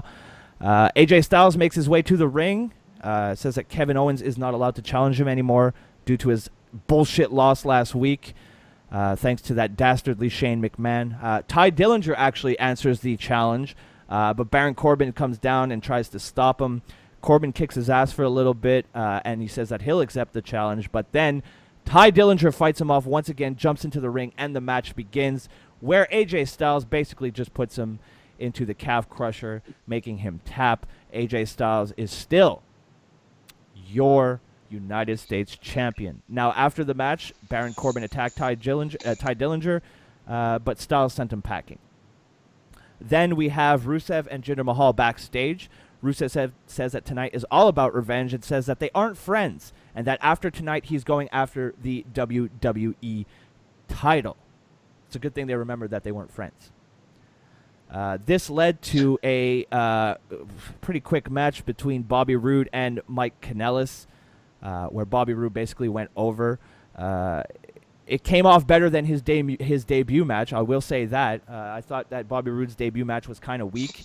And I mean, this was 2 minutes and 53 seconds, but it did come off a little bit better than his match last week. So at least they're going in the right direction, it seems, with Bobby Roode. Now, one thing that does confuse me is that he's still in NXT as a heel, but he's working SmackDown as a face. So I guess we can see. Well, he had, like, he's having his farewell. Yeah, I get that. I get that. It's just, if this was the old school, this would never happen. You know what I mean? Yeah. It's just weird that on one show you're a good guy and on the other show you're a bad guy. Don't make a whole lot of sense, Robert. Nope, no, it don't. Or maybe, in one territory he's a bad guy. There we'll go back to the old school, and that's how we'll justify it. Kevin Owens makes his way to the ring, interrupting Aiden English's singing, saying that the people in Little Rock, Arkansas don't deserve his singing, which they don't. He then asks him to leave so he can get down to business, and English, being the nice, respectable man that he is, complies. Owen discusses his issues with Shane McMahon, who added himself last minute to the match last week as the special guest referee. Owens went on to lose that match and now can no longer challenge for the U.S. title as long as AJ Styles holds that championship. Now, Owens says that Shane has no right to get involved, and that 1 year ago, on Tuesday, it was the 1 year anniversary of Kevin Owens becoming the Universal Champion. But now he stands alone in the ring with no title because of Shane McMahon. He also says that Stephanie McMahon would never have abused her power like this on Raw, but that SmackDown is Shane's personal playground. Now Shane arrives and he puts the kibosh on this promo, Robbie. He's heard enough. And he said that Kevin Owens is the one who picked Baron Corbin, and that Corbin had a very strong bias towards Owens and bailed on the match, which I disagree with because he made a deal with both Kevin Owens and AJ Styles. So more fake news from Shane McMahon. And now Owens claims that he doesn't. No, this reviewer is wrong. Owens doesn't claim he was screwed. Owens was screwed again, but Shane says this is over and that everyone is tired of hearing Owens complain. Shane then calls for Aiden English to get back in the ring and that he has a match against Sami Zayn. See, Owens is just going to cry into his bag of Cheetos. How? Get off my podcast. Do. You're such a... Well, you know what? I can't wait for you to come back on a weekly basis because I feel like you're distance away from me. You forgot who you're dealing with here. How dare you troll me? This is like... I've turned up and just shot on the program. Yeah. Come on now, Robbie. Be nice. Be nice to poor Kevin Owens. He's having a rough bit. One thing that... so Aiden English gets into the ring. Sami Zayn makes his way down, and mid-match, Kevin Owens gets off of commentary, rips the referee's shirt. Oh, here we go. Jay's back. Eric, Robbie. Hey, man. Hey, what happened? I'm so sorry about that. Yeah, no worries. My phone took a gigantic shit. See, that's what I said. I said either his battery died or so there was some issue with his phone. That's no worries. We're at the Aiden English Sami Zayn match here during SmackDown. We kind of you've not missed a great deal. Yeah, we're going through it really, really fast. These goddamn technology gimmicks. Yeah, they never work right. Now during this during this Aiden English and Sami Zayn match, Owens got up from commentary and decided that he was going to get involved. He took the shirt off the referee, put it on himself, hit the pop-up powerbomb on Sami Zayn, and basically gave the win to Aiden English. Now, this didn't make a whole lot of sense at first, because why would Kevin Owens be able to count the 3 for an official decision? But we go backstage right after the match where Shane McMahon says that this match will be stricken from the record and that Sami Zayn did not lose against Aiden English. I thought this was a little... I think we're going to a Kevin Owens-Shane McMahon feud here with this. It's not my favorite thing for Kevin Owens to be doing, but I thought this was pretty entertaining. Kevin Owens kind of being a crybaby. It makes sense since he's a heel, and I thought he did a great job, in this whole match. I thought it was funny the way he just took off the ref's shirt, and I thought it was even funnier the way he struggled to put it on. Nice he's fat. No fat shaming on the podcast. How dare you? It's not fat shaming coming from another fat guy. So, hey, he said it. Now that he said it, I can agree. So, okay, you're fair enough. It's like a black guy calling another black guy a... Whoa, whoa. Retreat. That'll get us shut down. Moving right along. We have Dolph Ziggler backstage who's being interviewed. He says he's not doing anything tonight because he needs a little bit longer to make his sucks. Change. Oh, dear. Well, contrary to what Robbie I really feel about him, Rob. Yeah, contrary to what Robbie Christ, can I get this fucking sentence out? Contrary to what Robbie thinks, Ziggler claims that he's the best and that he's been the best for the last 10 years and has absolutely nothing to show for it. He's become an afterthought, if you will, but that he thinks he's a star. People get distracted by hand gestures, and fancy jackets. He makes fun of the Drifter and then says that he could ride a four-wheeler and pretend to drink beer like Stone Cold Steve Austin as it pours on himself. Or he could be like Balor to cover himself up. This was the best line. You'll appreciate this, Robbie. He said that he could cover himself in paint like Balor to mask the fact that he doesn't have any charisma. I thought that was a fucking sick burn. And that if the fans of the WWE want all flash and no substance, well, next week live on SmackDown, that's exactly what they're going to get from the Zigman. I actually like these promos from Ziggler. As someone who's been kind of over Ziggler for quite some time now, I thought that... You mean the ones where he just doesn't give a fuck? Yeah. And he just like... Yeah, and he shits all over everybody. I like it. I've always liked that kind of dude with a chip on his shoulder. Because I'm a guy with a chip on his shoulder. I deserve a bigger podcast. I deserve more viewers on this podcast, boys. I got a chip on my shoulder. Likes and shares. Yeah, likes and shares. There you go. Jay knows what's going on. Yeah. We had a tag team match here where the winner picks the stipulation for the tag team title match between the Usos and the New Day. They wrestled again? Yeah, they did, and they're going to wrestle one more time. Yeah. This was one of my favorite things. One of my favorite things, because we all know Xavier Woods got a knee injury at a live event this past weekend, and he came out with a sign around his neck that just said "It's sore" on it. That got a huge pop from me. I thought that was pretty fucking funny. As far as the match goes, it wasn't as good as their 2 previous pay-per-view matches. They didn't have the same amount of time as they did for those matches, so I guess it was understandable. It was still pretty solid, but it's hard to kind of get into it when they keep doing it week after week after week. New Day obviously has their tag team title rematch coming, but the Usos will be able to choose that stipulation. What would you guys like to see as a stipulation at No Mercy? Is there anything that comes Titles on a pole. Oh, God. Loser leaves town. Oh, good God. Yes, please. What, so they'll just go to Raw? No, they just leave. They just leave the town that they're in. What about a tag team cage match? I mean, it wouldn't. This feud wouldn't merit a tag team cage match, but I feel like it's been a really long time since we've seen TLC. Yeah, that could be. Yeah, I wouldn't mind that either. Actually, I don't know. Step out. Can we step outside the box? Yeah, but it's PG, so it's a CZW death match. Yeah, that's gonna happen. Barbed wire. I was ring. C4 on the mat. I was gonna suggest, since I don't care about either one of these teams, Inferno match. Somebody go up in flames, you know. Come on, man. The Usos have been great since they turned heel. I love them. But that's okay. Of course you disagree. You're a wet blanket and hate everything. I don't like it. I want to say. I don't know what I'd want to say. Whenever I podcast with Jay, I just picture him sitting there with like a pouty face and his arm crossed, and he's just like, "I don't like it." Man, throwing a little friendly. I miss face paint Usos.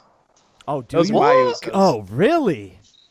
You're like you're like the only person. I thought they were so stale when they were like face paint Usos. Take Jay. I couldn't. Did you hear the sadness in Robbie's voice? I think that comment hurt Robbie. Apologize to my son. What was that again? I'm shocked. Oh, man. Well, I mean, yeah, man. Those are my Usos. Like I said. Hey, fair enough, dude. This whole thug gimmick. Like there's Samoan crime time or something. I'm not feeling it. Crime time. But I feel like the way that they talk and stuff, like it comes off as authentic, you know. Why do they call each other Oos? Everybody's That's the dumbest thing. Everybody is Oos. Well, maybe, you know what?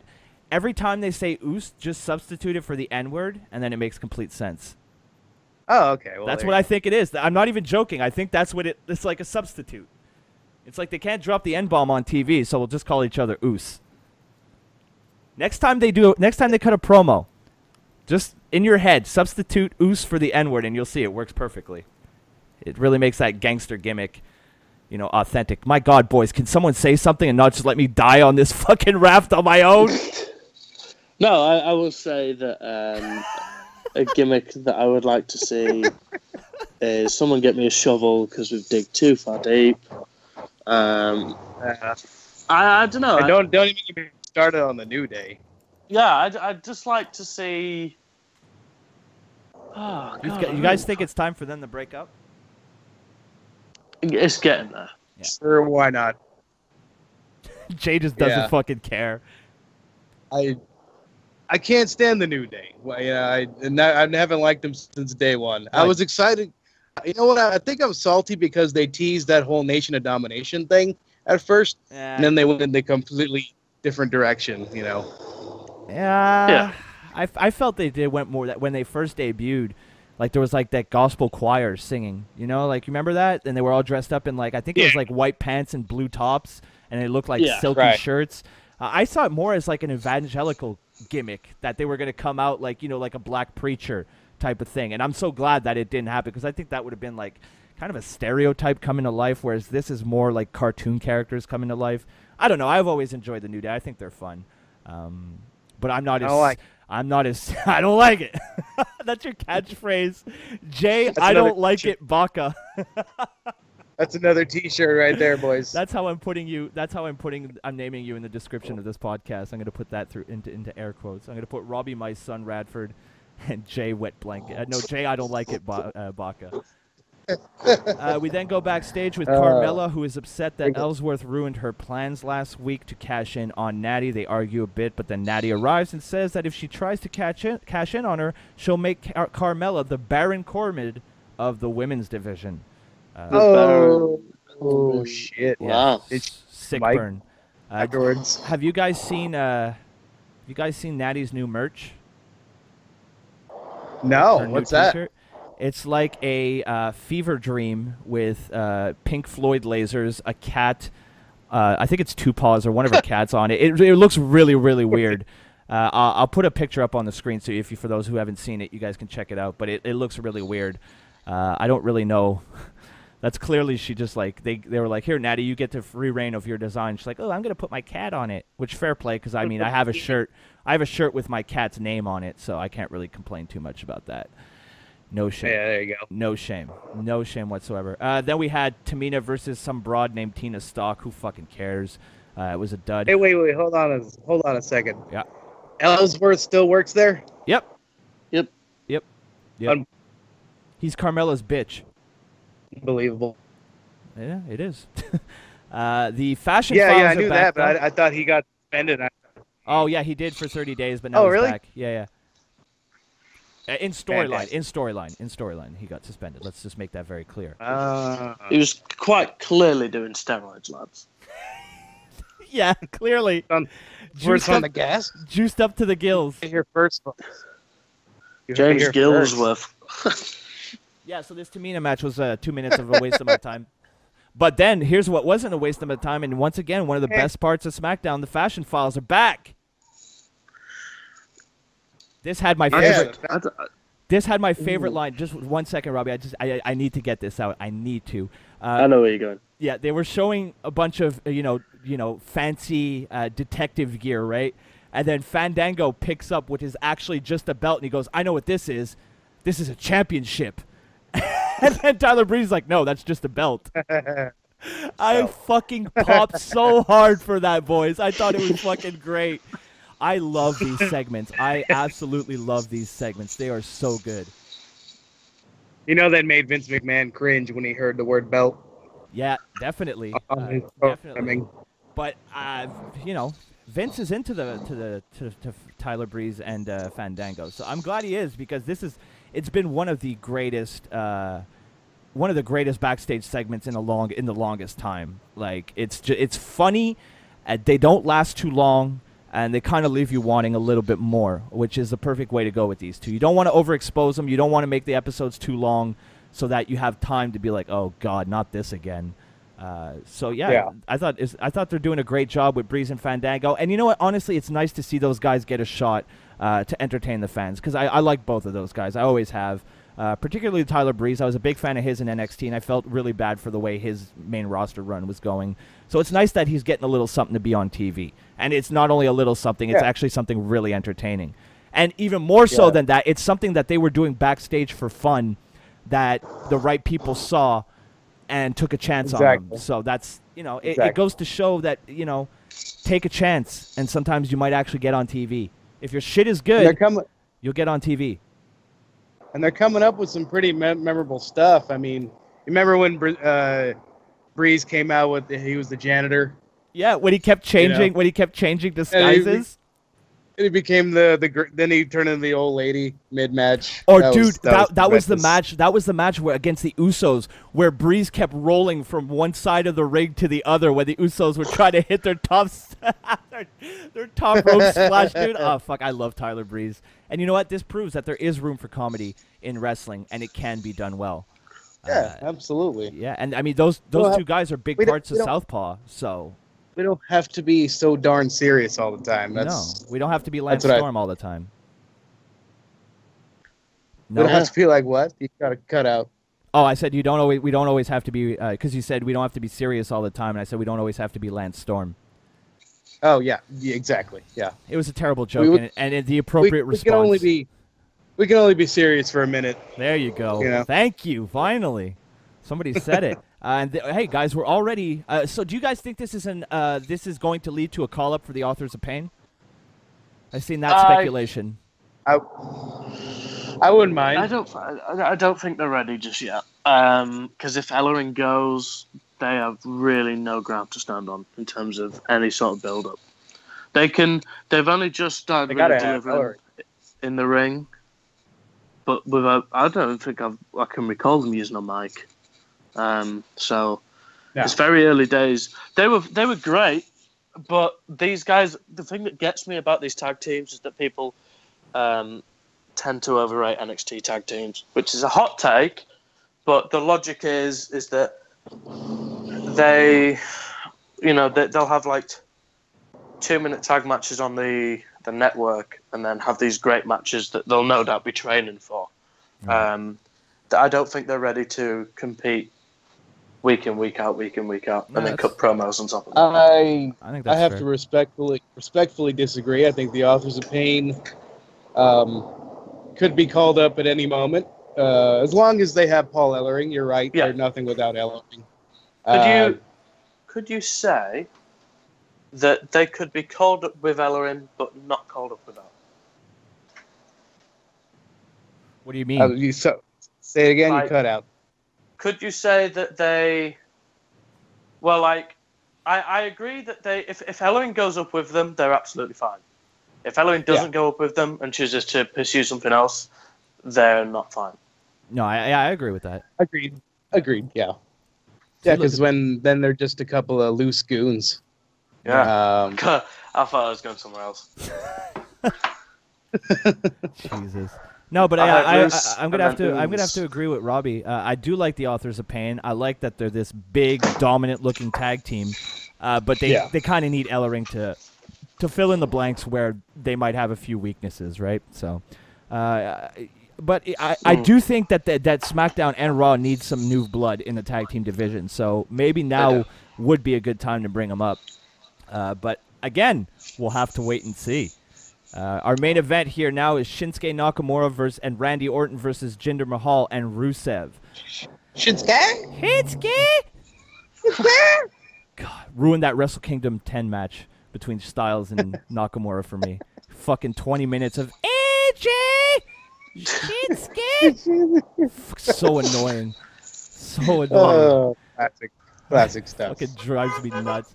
Well, Robbie's crossing the street while podcasting. No, I'm sat in my bed. No, that's me. Oh, that's you. Oh, my bad. Yeah. When my phone took a shit, I threw on my shoes, and now I'm outside, where there's Wi-Fi. Oh, well, there you go. There you go. Why is there Wi-Fi outside and not inside? That's not how Wi-Fi is supposed to work. That's not how it works. Here in my town, we have Wi-Fi throughout the town. Really? Yeah. Dude, that's awesome. Yeah, it's very awesome. Fuck, why would you pay for internet? Well, unlimited data, there's some perks there. But yeah, I threw on my shoes and I'm like, fuck it, I've got to do something. Look at that dedication. Well, we here at the Kayfabe Today podcast definitely appreciate that dedication. But as far as this match goes, big time meh from me. It wasn't really anything to get crazy about. I guess... what was it again? Sorry, Shinsuke and who else? Is Nakamura and Orton versus Jinder and Rusev. Nothing to write home about. No, it just felt very paint by numbers, like they were just kind of going through the motions. Imagine Randy Orton going through the motions. Why would any of these guys team up? Because they're feuding with Orton. Was feuding with Rusev, and obviously Nakamura was feuding with Mahal. So let's just slap everybody together. But the real story from this match happened after the pinfall, where Randy Orton seemingly turned heel, I guess, and lays out Nakamura with an RKO. Wait for it. Out of nowhere! Vintage Orton. There you go. And so that's how we went off the air for SmackDown this week with Orton, beating the shit. What does he have? Okay, so I know I'm. Why am I trying to make logical sense out of their booking? Why is Randy Orton attacking Shinsuke? Because next week, I forgot to mention this in the. It's a number one contender. There's a number one contendership match between Orton and Nakamura. It actually does make sense that he turned on him. It wasn't just out. It wasn't just out of nowhere. there was a reason for it happening for once. So, yeah, I mean, as far as this goes, it made sense to me. Orton has always played that kind of, excuse the pun, but the kind of snake character. I guess that really wasn't a pun, but you know what I mean. No, Jake was the snake. Yeah, there you go. Thank you. Oh, yeah, who's that? No, I'm just kidding. I know who Jake the Snake is. How dare you? He used to terrify me as a kid. Like, legit. His promos, I felt like he was looking into my soul. I was just like, take him off the TV, please. I always thought of Jake the Snake as like a thinking man's promo. You know, very slow, methodical, to the point, kind of icy cold stare the entire time. Like, truly one of the best. Truly one of the best. He was a mind ninja. Yeah. If you will. Definitely one of the, in terms of psychology of a promo, without a doubt, one of the best. Yeah. So, and whatever happened to animals in the WWE? PETA. The snakes and the birds and the bulldogs and the Komodo dragons, whatever. I don't know if they would ever get away. I don't know if they could get away. You know, like 2017, it's so PC and everybody's looking to get outraged. I don't know if they could get away with that anymore. Wrestlers need animals. We need more animals. Yeah, Coco Beware. And what was the bird's name again? Oh, fuck, that's going to bother me. Frankie. Yeah. Okay, thank you, Jay. God, thank you. I was about to furiously type into google.com. So, hey, did Jinder eat the pin? No, Rusev ate the pin. Oh, okay. Of course Rusev ate the pin. Yeah, of course he did. Yeah, that's what Rusev is hired for. Damn shame. What talk about leaving money on the table with that guy. I love Rusev. Because I've brought this up the past couple of weeks, but I'm going to keep bringing it up until somebody fucking does something in that goddamn company. Rusev, when I was at the live event a couple weeks back, Rusev was an absolute master at crowd control. Every time, because the fans, the fans in Montreal desperately, and I'm talking desperately, wanted to cheer this guy on. And every time he would get the slightest amount of pop, he would go over to the Bulgarian flag and start waving it around and start just like kind of like arguing with the people in the front row. It was dude. When I saw that, I cried a single mark tear because I'm like, why don't we get this on TV? It's fucking amazing. It's so good. And there's a lot of guys like that where if you think that the WWE product is stale and that you're bored by it, go to a live show. Exactly, Robbie. Go to a live show because the guys actually, dude, the Ascension, a team I couldn't give two shits about on TV, were one of my favorite acts of the night. Just because of their ability to play along with the crowd, their ability to get heat. And it's sad because you look at these guys and you're like, there's so much potential, there's so much talent there, but they're just not allowed to do it on TV. And it's just you know what gets me about the Ascension is I could buy their act if one of them wasn't 200 pounds. Yeah, you know? Right. Yeah. Well, I mean, no, that doesn't really bother me because there's a lot of tag teams where you've had the one big guy and then the one more athletic type guy, right? Their whole gimmick is that they're from warriors from another dimension or whatever, and they'll Dimension X with Shredder. they'll rip you apart, and I just can't buy that off of. I think it's Conor, right? Is the smaller one? No, Victor is the smaller one. Yeah. I can't buy that. If he were as big or bigger than Conor, then it would work. It's a fair criticism. I can see your point. But yeah, I mean, it's just a shame because Rusev is money left on the table, in my opinion. And if the rumors are true that they're giving him shit because he's cut his hair, like, for fuck's sake. I mean, I understand that, like, but your Mattel story, like, your figure is outdated. But by the same token, the fucking wrestling marks and the figure collectors will buy the new edition of Rusev because he'll have the short hair and they want it updated. He's making you more money. Yeah. Fuck. Yeah, they're gonna buy it anyway. Come on now. Exactly. So that's that's my little speech on Rusev, and I'll keep bringing up the fact that he was one of the best people at the live event in terms of crowd reaction, but more so in terms of crowd control and working a crowd, which I feel like on WWE TV is a lost art. There's not too many people who work the crowd. Guys like The Miz. And you know what? As much as I complain about the women's division, Alexa Bliss is one of the only people, male or female, who works with the crowd. When the crowd does something, she reacts to it. It's so simple. To me, that's heel work 101. So, you know. Yeah, I love what she did with the what chant. Yes. She totally ended it. She totally ended it. And the idiots fell for it. The idiots fell for it. Yes. Exactly. This is ridiculous, you know? Yeah, what were you going to say, Robbie? I feel like The Undertaker had the best reply to the what one, but... What was it? I don't remember. If you sleep with your sister, say what? Oh, God, really? What? Yeah. Well, there you go. That's up and then there. obviously the whole crowd, what? And The Undertaker said something else after, but funny as fuck. God, that's hilarious. So there you go, boys. We've made it to the end of another show. Jay, where can people find you on the internet, and what do you do there? Oh, yes. I'll try not to go too long. On Twitter, follow me on Twitter at tweets of Jay Baca. That's at tweets of JayBaca. Follow WLW Studios at WLW Studios. Handsome Dan Lopez at Dan's Final Say. The Squared Circle Sound Off podcast at SCSO Pod, where you can hear me every Thursday night in my Lucha Lounge, where I run down the week's episode of Lucha Underground. I talk about Wrestle Circus, which is upcoming on September 9th. That's their next show. I've got so much. I've got so much merch from Wrestle Circus without ever even going near one of those events, and it's all thanks to Jay. So I've thanked you. I thanked you before, but thank you so much for the signed picture, the video, and the Leva Bates magnets. They're proudly on my fridge right now. They're actually holding up pictures of my niece and nephew. So thank you. Oh, terrific! Yeah. Well, I'm glad you. Shut the fuck up, Robbie. I knew he wanted to chime in. Yeah, I knew it. That's why I was just like shutting that shit down right now. Well, I'm glad you are enjoying them. Yeah, you can hear me, Squared Circle Sound Up Podcast, WLWstudios.com, every Thursday night. Or if you're feeling fancy, go to your TuneIn Radio app and type in Mid Nigeria. You'll find us there. Fuck iTunes. And follow the host of the Squared Circle Sound Off.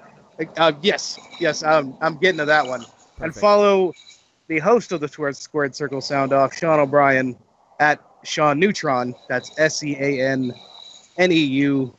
He reached out to me in the DMs, thanking me as well. So shout out to him. Definitely good guy. We had a really good conversation. So go check him out. Definitely, yeah. They're all good brothers, good people, who don't deserve to be labeled. Hell no. Which brings me to hashtag fuck iTunes, hashtag fight censorship, hashtag free speech. Screw you, Joey Ryan. Screw you, Ryan Satin. There you go. And all your followers and minions. And there you go. All your mindless sheep. You can all suck a big fat one, as far as I'm concerned. Hate speech! Hate speech! Robbie, my son. It's been good to have you back on the show, except I'm going to need extensive therapy from all the triggering you've done today. I was going to say. Where can people find you on the internet, and what do you do? I hear you're working for a little article on KayfabeToday.com. Why don't you tell the people what that's about? So I'm happy to announce that I'm finally back writing full time. Making his return. So hopefully there'll be maybe 1 or 2 articles out per week. I should start covering Raw and SmackDown again, hopefully. There we go. If I use my backstage politicking powers again. I'll put in a good word. I'll put in a good word. I'm gonna have to marry someone in Kayfabe today. Plus, I have access to the site now, so I can always take down the other guy's reviews and put yours up. Nepotism at its finest, boys. You're the Jason Jordan to my Kurt Angle. I was gonna say when you're on about the Leva Bates things that like. I bet she holds up as many pictures as other wrestlers have had to hold up her matches. Don't acknowledge it. Don't acknowledge it. Just let him go. But I just want to. Yeah, I want to say it's been great to be back. I'm really enjoying the idea of being back in wrestling after being away from it for since June the 3rd, really. So that's kind of sucked. But you know, it's good to be back. It's good to finally start catching up with stuff, and it's been really refreshing to start writing. I've got 2 articles coming out, hopefully not too long from now. One of them's a bit. It's been more of a project. I'm writing on Satoru Sayama. Nobody knows who that is, but that's okay. I can't pronounce his name. It's Tiger Mask. The original Tiger Mask. Who, you know, it's really good. It's really lengthy. It's going to be a really good read if you're going somewhere. It's an essay, is what I'll say. It's an essay, and it covers all about where he did, what he trained, his transitions, that kind of thing. And then, interestingly, there's another one where it covers kind of what I did this summer, but it ties in with wrestling. That the former mayor of Ivoryton, Connecticut, is who worked where I was working this summer, was a huge old school wrestling fan. So we had many discussions talking about wrestlers like you had told me about you told me about your discussions with him. You're turning that into a piece? Yeah. Nice. That's awesome. Into sort of like an interview, because we spoke in great depth about guys like Lou Fez, Ricky Dozan, Edward Carpentier, Adrian Adonis, Greg the Hammer Valentine. And you know, to say I was away from wrestling, this is a guy that I learned so much of old school wrestling, which, you know, being 20 years old, and this was, you know, well over half a century ago. And thanks to the internet that he put me in the right directions, that, you know, that this is a great, because there's a lot of wrestlers that you look back in the 50s and you can see how some people learnt the trade from just by looking at, you know, a Lou Fez match. Like I know it's a little further into the future, but like a Great Muta match. So I've got maybe 2 things to plug. I want to plug, of course, Kayfabe Today, where it all began. So head on over to kayfabetoday.com, where you can find a whole host of great writers doing a whole host of great things at the minute. We're coming up to slowly making our way to Survivor Series. The most exciting, unique, thrilling time of the year for wrestling fans. Yeah. It's the Survivor Series. But there should be some really good stuff coming up. I know Kieran is working really hard to get some good stuff out for them.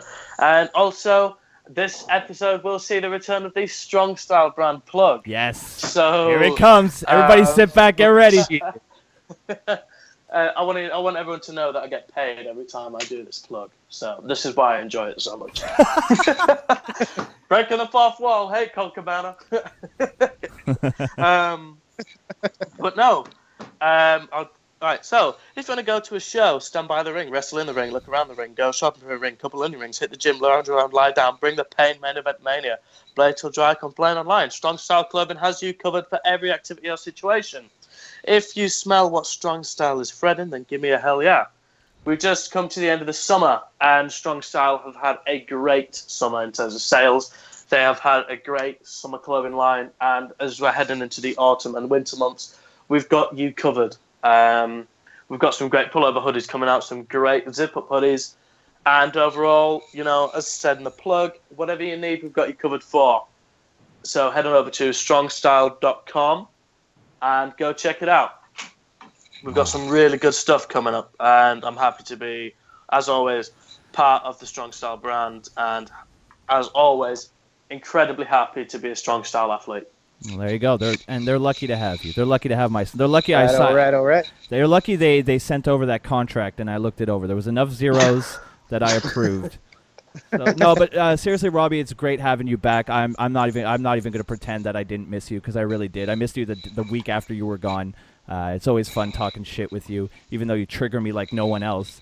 It's good to have you back, bud, and I hope you come back. You know, as a regular fixture here on the Kayfabe Today podcast. You were definitely missed. Yeah. And now it's my favorite part of the show. I get to talk about myself. I just put back to the great acclaim. Actually, guys, people have been absolutely incredible with the support recently on all my videos, but especially Raw Reactions. I brought that back to talk about the Cena and Reigns promo this week. Great feedback on there. For once, I send a video. You know, I want to hear what you think, and you guys actually let me know. Even though I can't say, like, I really want to hear what you guys think without sounding sarcastic, I really do genuinely appreciate the feedback. And there were some people who made some really interesting points. So thank you very much for all the support on that. Just put out 1%. Oh, no. Just put out a new Tennis in the Face video today. But more importantly than all that, please, if you have a few extra bucks in your pocket, head over to ProWrestlingTees.com/FTitM. And you know what? Just head over to Pro Wrestling Tees in general, because site-wide, across the entire website, I'm trying to say, Jesus Christ, we've got to end the show. There's 15% off on all the T-shirts, and a lot of the profits are going to help the people of who are victims of Hurricane Harvey. I myself, if you buy one of my T-shirts, I'll be donating my part of the profit as well, 100% of it, to help the folks out there, the exact same charity, which is going to help people get food, water, and shelter, and just make their lives a little bit easier in this really, really difficult time. So ProWrestlingTees.com/FTitM if you want to support me, or ProWrestlingTees.com if you want to support the cause in general. So for Jay and for my son Robbie making his triumphant return, this has been the Kayfabe Today podcast. Take it easy, guys. Have a nice week. Bye.